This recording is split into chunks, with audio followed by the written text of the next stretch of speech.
시골에 어떤 어린 소년이 살고 있었는데 어느 추운 겨울날 모든 것이 다 얼어붙은 그런 아주 추운 겨울날입니다. 그런데 동네 형들이 개울에 고기 잡으러 간다고 하니까 이 어린 꼬마 소년이 형들을 쫓아서 고기 잡는 데를 따라갑니다. 그 형들이 망치로 이 돌멩이를 쳐서 고기를 잡으면 열심히 이 어린 소년이 뛰어들어가서 얼음을 제거하고 죽은 고기를 열심히 주워 담습니다. 손이 얼마나 얼었는지 빨갛고 그래도 열심히 고기를 주워 담습니다. 그 모습이 하도 기특한지 동네 형들이 큰 메기 한 마리를 그 어린 소년에게 주지요. 그 소년이 꽁꽁한 손에 메기를 꼭 쥐고 그저 아버지한테 갖다 드리려고 저 내뜁니다. 눈밭에 넘어지고 자빠지고 그러면서도 그 메기를 잡은 손을 놓지 않고 끝까지 집에까지 달려가서 아버지에게 드리죠. 아버지가 이 메기를 가져온 그 아들, 어린 소년의 아들을 가만히 보시고 그 빨갛게 익은 그 어른 얼굴, 또 손이 꽁꽁 얼어붙은 손, 온몸에 눈투성이가 된 것을 보시고 아버지가 말없이 그 아들을 꼭 안아주십니다. 그 아버지의 마음, 그 아들이 아버지를 생각하는 그 마음을 그 아버지가 아시고 어린 소년의 마음을 꼭 이렇게 안아주신 것이죠. 그리고 맛있는 요리를 내서 메기 조림이 상에 올라왔을 때 이 아버지가 메기 조림된 이 반찬을 그 아들 앞에 밀어놓으면서 이런 말씀을 하십니다. 나는 이미 많이 먹었으니까 내가 많이 먹어라. 내가 많이 먹는 것이 내가 참 기쁘고 내가 참 좋다. 이런 말씀을 하십니다. 여러분, 아버지가 많이 드셔서 그래서 그런 말 하신 게 아니지요. 아버지를 생각하는 아들의 마음이 너무 대견스럽고 감격스럽고 그래서 안 먹어도 배가 부르신 겁니다. 이런 아들을 바라보는 아버지의 마음은 어떨까요? 아들을 볼 때마다 얼마나 대견스럽고 사랑스럽겠습니까? 그럴 때 아버지는 아들에게 자신이 해줄 수 있는 것이 있다면 아마 조금도 아끼지 않고 모든 걸 다 주고 싶을 겁니다. 왜냐하면 그만큼 아들이 사랑스럽기 때문이지요. 여러분, 이런 관계가 하나님과 우리 사이에도 이런 관계가 되어야 한다는 겁니다. 이런 관계가 되어지면 굉장히 은혜로운 삶을 살 수 있습니다. 우리가 만복의 근원이신 하나님 앞에 우리가 복을 받기 위해서 여러 가지 어떤 비법을 찾을 것이 아니라 이 소년처럼 이 소년이 아버지를 그렇게 사랑하고 존중하고 그랬던 것처럼 우리가 하나님을 그렇게 존중하고 사랑하면 당연히 그 사랑하는 아들에게 하나님이 어찌 복을 주시지 않겠습니까? 복을 받기 위해서 마음에도 없는 억지로 하나님을 사랑하는 척하고 하나님을 존중하는 척 노력하는 것이 아니라 나의 하나님이시니까 나의 아버지시니까 진심에서 우러나온 이런 순수한 마음으로 하나님을 사랑하고 우리가 매사에 하나님을 존중하면 여러분 복은 어떻습니까? 자연스럽게 따라오게 되어 있습니다. 그래서 주님이 이런 말씀을 하셨지 않습니까? 너희는 먼저 그의 나라와 그의 의를 구하라. 그리하면 이 모든 것을 너희에게 더하여 주시리라. 마태복음 6장 33절에 말씀하셨지 않습니까? 이 말씀이 그겁니다. 무엇보다 하나님을 최고로 사랑해라. 무엇보다 하나님을 존중해라. 하나님을 나의 하나님으로 대우해라. 모든 말과 삶과 행동 속에서 하나님을 가장 우선되게 하라. 그리하면 모든 복은 자연스럽게 따라온다는 겁니다. 우리가 어떤 목적이 아니라 정말 순수하게 주님을 사랑하고 존중해서 그렇게 하나님 아버지 앞에 이렇게 섬겨가면 하나님이 그런 복을 주십니다. 이런 하나님, 이렇게 좋으신 하나님을 사랑하고 항상 하나님을 우선시 여겼던 사람이, 그런 놀라운 복을 받은 사람이 성경에 나옵니다. 그 사람이 누굴까요? 바로 다윗입니다. 제가 지난주 수요 예배 때 말씀을 묵상하면서 참 많은 감동을 받은 말씀이 이 사무엘상 7장입니다. 사무엘하 7장이죠. 사무엘하 7장에 보면 정말 가슴 뭉클한 내용이 나옵니다. 다윗이 하나님의 은혜로 이스라엘의 왕이 되고 주변 대적들이 다 하나님의 은혜로 부복해서 평탄해졌을 때, 평강해졌을 때, 그때 다윗은 이스라엘의 왕이 되어서 백향목으로 지은 최고급의 화려하고 웅장한 궁에 거했습니다. 그런 궁에 거하면서도 다윗의 마음은 어떨까요? 조금도 기쁘지 않았습니다. 왜냐하면 자신의 화려한 궁전 앞에 세워져 있는 초라하기 짝이 없는 하나님의 성막 때문입니다. 그 낡고 볼품없는 천막 속에는 하나님이 임재하시는 상징인 법궤가 있습니다. 자신이 목숨처럼 사랑하고 존경하는 하나님은 낡은 천막 안에 계시는데 자신은 크고 화려한 백향목 왕궁에서 수많은 시녀들과 신하들의 대우 속에 거하니까 하나님을 사랑하는 다윗의 마음이 어찌 편하고 기쁘겠습니까? 마치 내가 이 세상에서 가장 사랑하고 존경하는 부모님을 내가 사는 마당 한켠에 낡은 텐트 속에 살게 하고 자기는 그 앞에 수십억짜리 이런 의리한 집을 짓고 산다면 여러분, 그 자식의 마음이 편하겠습니까? 그것은 아버지를 사랑하고 존중하는 모습이 아니죠. 이 마음이 다윗의 마음이 그랬던 겁니다. 그래서 다윗은 하나님을 위해서 집을 지어드리고 싶은 마음을 선지자에게 말합니다. 그랬더니 하나님이 다윗에게 어떻게 하셨는지 아십니까? 다윗의 이 마음을 아신 하나님, 다윗이 무엇을 한 것이 아닙니다.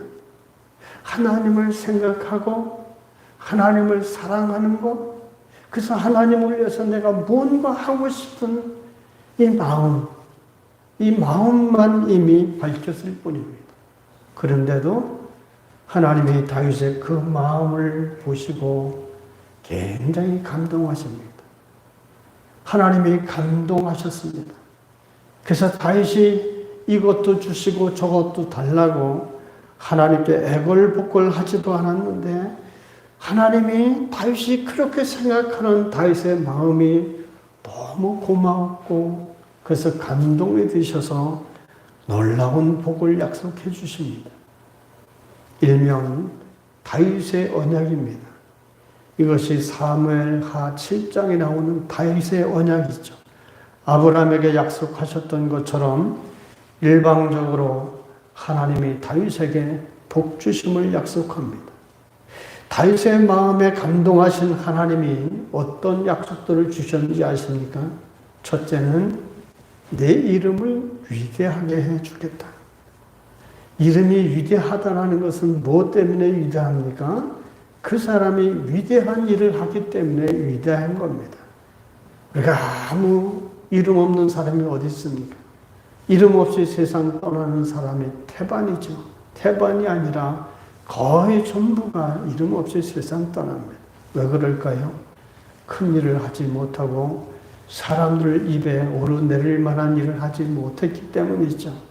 다윗을 위대하게 해주겠다는 것은 다윗의 일생을 모든 사람이 흠모하고 바라볼 만큼 위대한 인생을 하게 해주겠다라는, 위대한 왕이 되게 해주겠다라는 하나님의 약속입니다.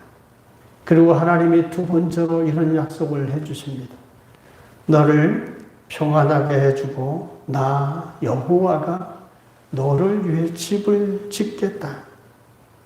여러분, 다윗이 하나님을 향해 집을 지을 마음이 있었습니다. 근데 하나님이 내가 너를 위해 집을 지어주겠다. 여기서 다윗을 위해 집을 지어주겠다라는 것은 다윗이 살 집을 만들어 주겠다는 게 아닙니다. 다윗의 가문을 위대하게 해주겠다.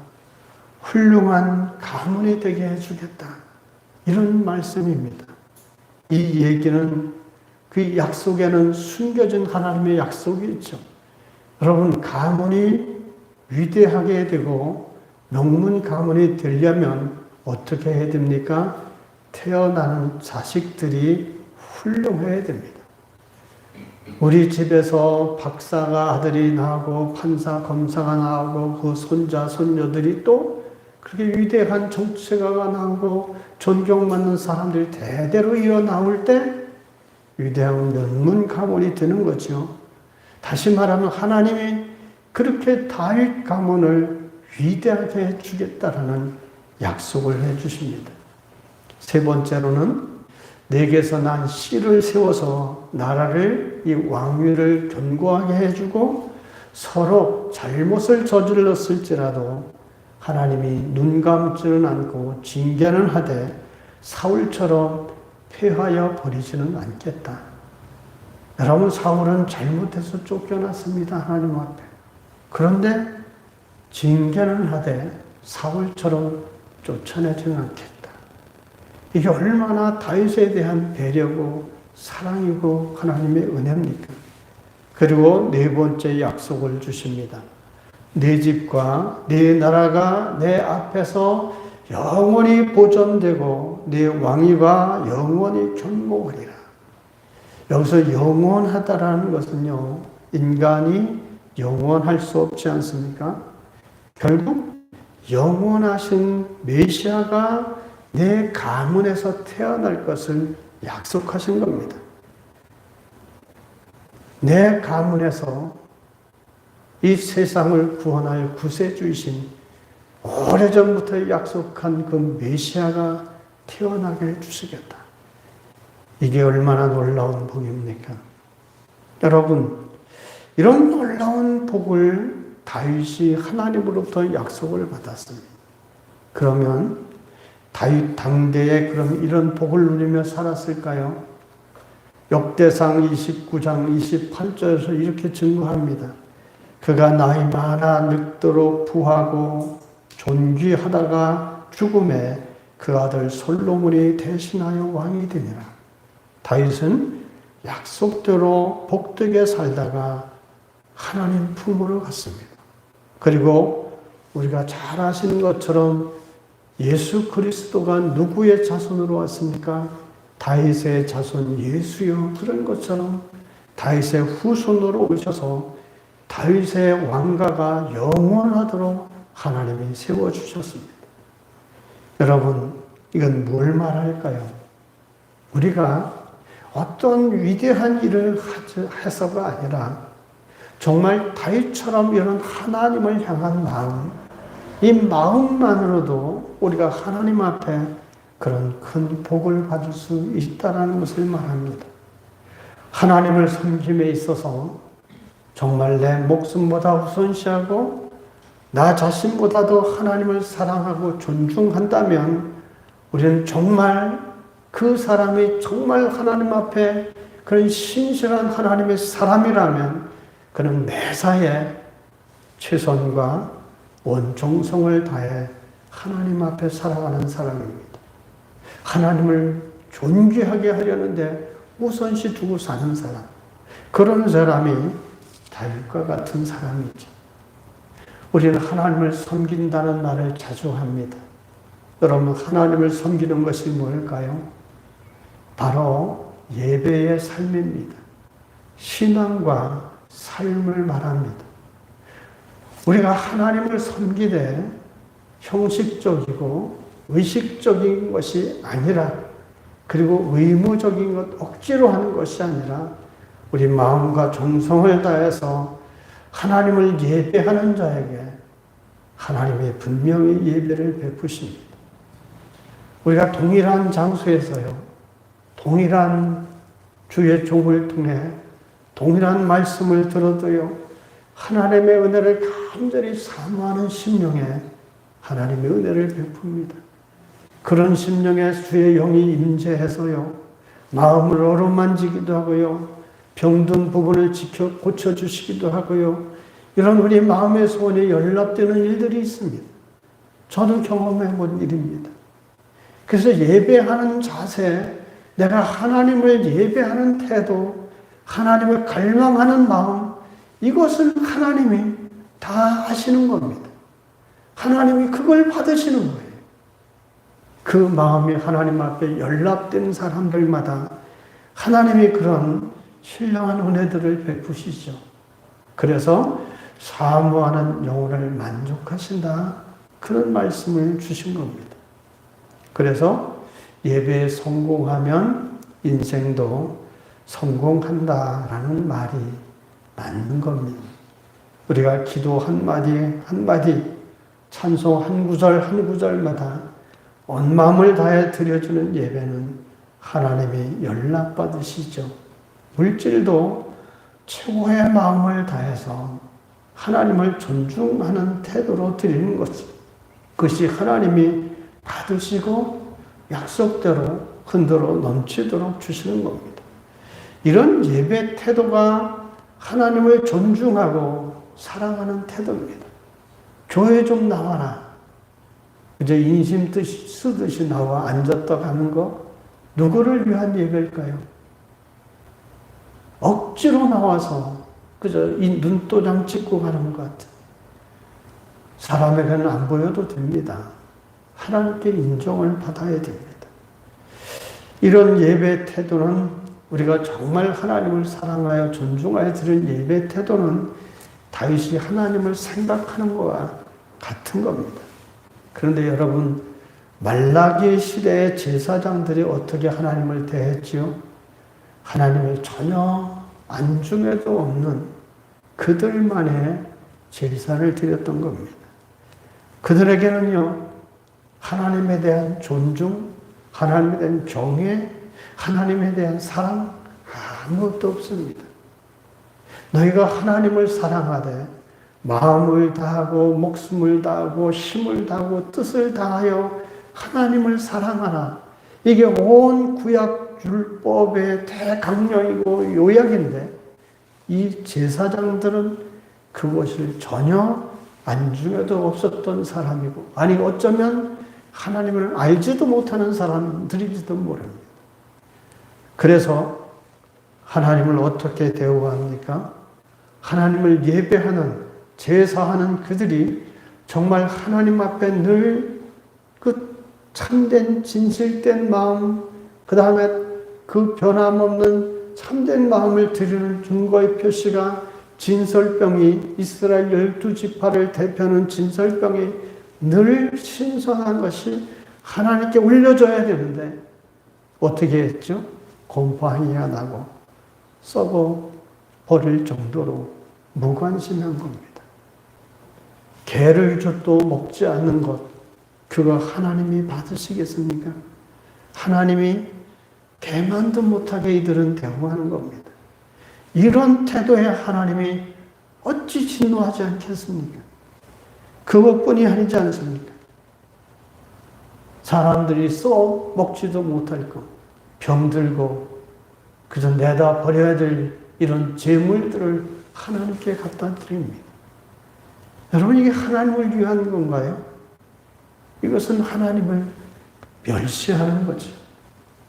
하나님이 진노하시고 얼마나 속상하셨습니까?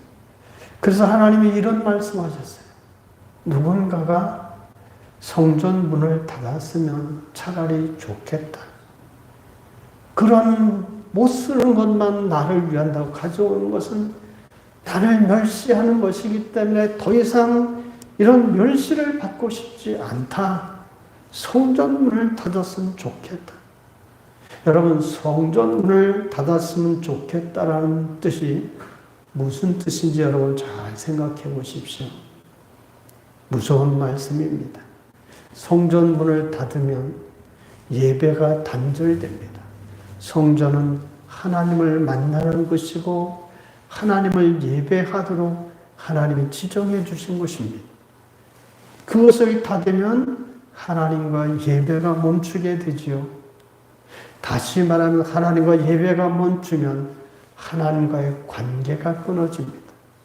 예배를 통해서 하나님이 우리에게 생명의 은혜를 베푸십니다. 영적인 은혜들을 베풀어 주시는 겁니다. 영혼이 잘 되는 은혜의 복을 주십니다. 이걸 가리켜 예배에 임하는 이런 놀라운 은혜의 복을 가리켜 에베소서에서 신령한 복이라고 합니다. 이것이 멈추어지는 겁니다. 이렇게 하나님을 예배한다고 하면서 오히려 하나님을 멸시하고 조롱하는 예배는 하나님이 폐지하고 싶으시다는 거죠. 얼마나 모욕감을 느끼셨으면 관계를 단절하시겠다까지 하시겠습니까? 그만큼 예배는 우리 신앙생활의 전부고 아주 중요한 겁니다. 그렇게 진노하신 하나님이 제사장들에게 오늘 말씀을 보면 이런 명령을 하십니다. 여러분, 성경을 펴놨으면 2절을 같이 봅시다. 2절 시작. 만군의 여호와가 이르노라. 너희가 말을 듣지 아니하며 마음에 두지 아니하여 내 이름을 영화롭게 하지 아니하면 내가 너희에게 저주를 내려 너희 복을 저주하리라. 내가 이미 저주하였나니 이는 너희가 그것을 마음에 두지 아니하였음이라. 아멘. 여기에서 핵심 포인트가 내가 너희의 복을 저주하리라. 너희의 복을 저주한다라는 말은요, 이 제사장들에게 복이 있다라는 거죠. 제사장으로서의 받은 복, 그것을 하나님이 저주하신다는 거예요. 그러면 제사장으로서 받은 복이 무엇이 있을까요? 두 가지로 우리가 나누어 볼 수 있습니다. 하나는 하나님이 제사장들을 통해서 하나님이 내려주시는 복입니다. 하나님은 아론에게 백성을 향해 이렇게 축복하라, 축복을 명하셨습니다. 바로 민수기 6장 24절로 27절에 나오는 내용이죠. 거기에 보면 여호와는 네게 복을 주시고 너를 지키시기를 원하며 여호와는 그의 얼굴을 비추사 은혜 베푸시기를 원하며 여호와는 그 얼굴을 네게로 향하여 드사 평강 주시기를 원하노라. 하나님이 지켜주시고 평안 주시고 은혜 베풀어 주시는 이 지켜 인도 보호하시고 역사하시는 은혜가 이스라엘 백성 가운데 있도록 그런 복을 누굴 통해 주십니까? 하나님이 세운 제사장들을 통해 주십니다. 그 하나님을 통해 복을 빌어주는 이 강복을 요즘 시대의 예배에 목사님들이 축도하는 것이 그 하나의 대표적인 것이고, 목사님들이 어느 집이든 가서 복을 빌어주는 것이 이런 근거에 의해서 그런 겁니다. 목사가 주는 복이 아닙니다. 하나님이 목사의 기도를 들으시고 그 가정과 그 집에 내려주는 거죠. 축도할 때 축도 안 받고 가는 사람들은 참 이상한 사람들입니다. 복은 하나님이 사모하는 자에게 주시죠. 그렇게 받지 않아도 된다는 사람들에게 하나님이 왜 복을 주시겠습니까? 사모하지 않으면 아무것도 하나님이 받을 걸 기대하지 말아야죠. 이렇게 제사장에게 주시는, 제사장을 통해 주시는 복, 목회자를 통해 기도함을 통해 하나님이 응답해 주셔서 그 가정에 주시는 복들, 이게 제사장이 받은 복의 첫 번째입니다. 두 번째 복은 제사장 개인에게 주신 하나님의 복을 말합니다. 제사장들은요, 농사 짓지 않았습니다. 양을 기르지도 않았습니다. 오직 성전에서 주의 예배 드리고 제사 드리는 일에만 종사했습니다. 뭘로 먹고 살죠? 하나님이 제사장들에게 무엇이 되신다고 약속하셨나요? 기업이 되신다. 그래서 이 제사장들에게 주시는 하나님이 기업이 되시는 것, 이것이 하나님이 너희들의 먹고 입고 모든 것을 책임지시는 하나님이 책임져 주십니다. 그리고 이 제사장은 한 사람으로 끝나는 것이 아니라 택함받은 그 가문이 계속해서 제사장으로 되어지는 이런 복을 받은 겁니다. 아무나 될 수가 없습니다. 이런 복을 받은 이것을 하나님이 어떻게 하시겠다고 합니까? 저주한다. 한마디로 말하면 이제 다시는 제사장들이 빌어주는 복을 통해 그 복이 임하지도 않을 것이고 너희들의 기업이 되지도 않을 것이다. 하나님이 이런 말씀을 하신 겁니다. 그리고 3절에 보면 제사장 얼굴에 뭘 바란다고 합니까? 똥을 바르겠다고 하십니다. 똥하면 사람의 인분이 떠오르죠. 근데 여기서 말하는 것은 사람의 인분이 아니라 절기 때마다 짐승을 잡아서 하나님께 제사를 드립니다. 그때에 그냥 드리는 게 아니라요, 부정한 것과 정한 것을 구분해야 됩니다. 짐승의 똥, 그 다음에 내장, 이런 것들은 부정하게 여겨서 버리는 곳이 있습니다. 부정한 곳에 갖다 태워버려야 됩니다. 이런 짐승의 똥을 제사장의 얼굴에 바른다는 얘기는 뭡니까? 똥이 버려지는 것처럼 제사장도 버려진다. 이런 저주를 내리신 것이죠. 하나님이 이렇게 제사장들에게 엄한 이런 명령의 저주를 내리신 것은 반드시 이루어지는 거 아니겠습니까? 그렇게 된 이유가 뭐 때문이죠? 하나님을 그렇게 제사장들이 대우한 겁니다. 자기 얼굴에 똥을 바른 것처럼 하나님을 그렇게 대우한 거예요. 하나님을 예배한다는 사람들이 하나님을 그렇게 대우하시니 하나님이 그렇게 말씀하신 겁니다. 그래서 여러분, 예수님이 산상수훈에서 가장 기준이 되는 말씀하신 게 있습니다. 대접받고자 하는 대로 너희가, 내가 대접받고자 하는데도 너희도 남을 대접하라. 마찬가지로요, 하나님과 우리 사이에 있어서 가장 기준되는 말씀이 있습니다. 그게 뭐냐 하면 사무엘상 2장 30절 하반절에 하나님이 이렇게 말씀했습니다. 나를 존중히 여기는 자를 내가 존중히 여기고 나를 멸시하는 자를 내가 경멸하리라. 여러분, 내가 하나님께 존중함을 받고 싶으면 다윗처럼 생각하고 다윗처럼 살아가십시오. 다윗은 하나님을 생각했습니다. 아무리 크고 화려한 집에 살아도 하나님을 생각했습니다. 그래서 기뻐하지 않았습니다. 이 다윗은 하나님을 얼마나 존중했습니까? 그러니 하나님은 그렇게 존중해 준 겁니다. 근데 제사장들을 보시죠. 어떻게 했죠? 하나님을 그렇게 무시하고 멸시할 수가 없었습니다. 그러니 하나님이 이렇게 경멸하신 겁니다. 이 얘기는 우리 자신을 돌아봐야 됩니다. 우리가 신앙생활을 10년, 50년, 100년 한 게 자랑이 아니라 내가 정말 하나님을 어떻게 대우하고 살아가고 있는가?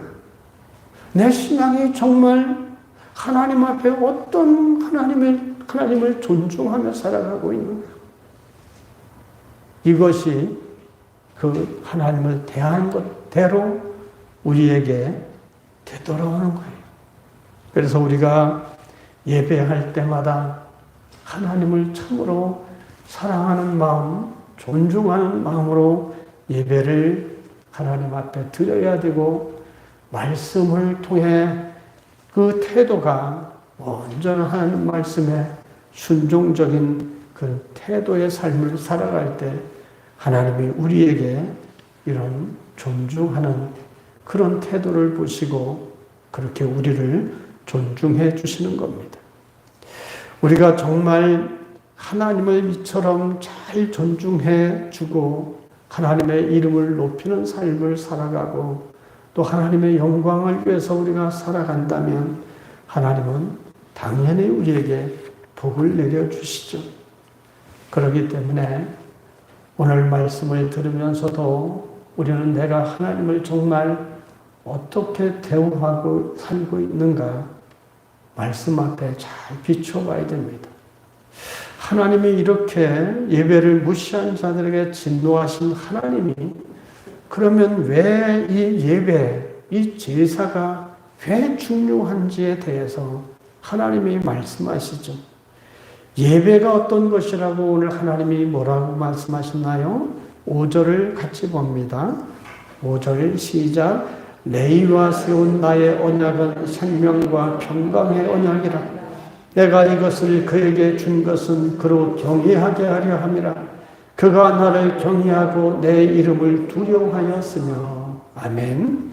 여러분, 레위와 세운 언약이 무슨 언약이라고 하시죠? 생명과 평강의 약속이라고 했습니다. 그러면 레위와 세운 언약이 무엇일까요? 레위 지파를 제사장으로 부르신 하나님은 레위 길을 통해서 하나님의 백성들이 하나님을 어떻게 예배해야 되는지, 어떻게 하나님을 섬겨야 하는지, 하나님의 백성이 어떻게 구별된 삶을 살아가야 되는지 세세하게 말씀해 주셨습니다. 그 하나님이 말씀하신 제사의 법, 여러분 이 예배의 순서, 예배의 이 모든 것이 바로 우리가 예배를 드리는 이 규칙, 이 말씀에 정해 주신 대로 예배 드리는 것이 무엇이라고 했습니까?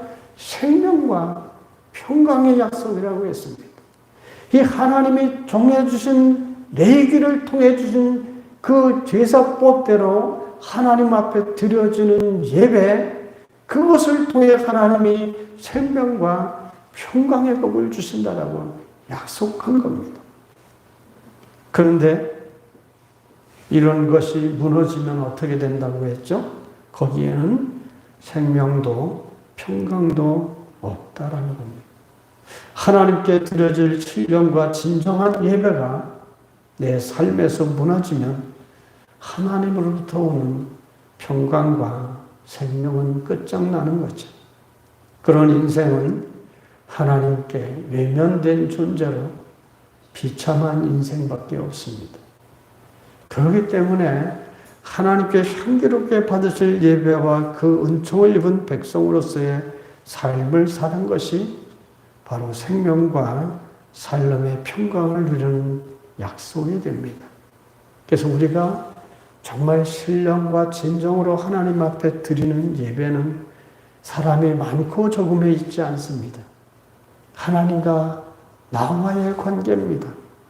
하나님을 향하고 진심으로 드리는 예배, 하나님이 받으시면 그 증거가 우리 마음에 평강이 임하고요, 기쁨이 임합니다. 이런 예배를 날마다 우리가 예배 때마다 하나님 앞에 연락되도록 해야 됩니다. 성도 여러분, 오늘 제사장들을 향해서 하나님이 말씀하셨죠. 그런데 오늘날의 성도는 어떤 사람들입니까? 베드로전서 2장 9절에 말씀하시기를 모두가 왕같은 제사장이라고 합니다. 성도 모두는 왕같은 제사장입니다. 그러므로 우리가 하나님과의 관계나 여러분이 세상의 사람들과의 관계에서 제사장적 입장을 항상 가져야 됩니다.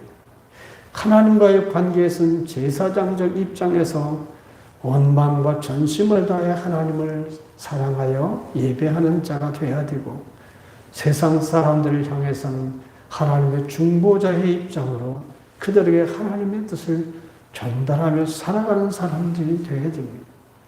우리가 이처럼 정말 하나님을 참으로 진정으로 사랑하고 경외하고 존중해서 드리는 예배의 삶을 살아간다면 우리가 드리는 예배는 하나님께 연락되어질 것이고, 그러므로 하나님이 그런 예배를 받으신 모든 사람들의 삶 가운데 다윗에게 주신 약속과 같이 놀라운 은혜와 복을 주실 겁니다.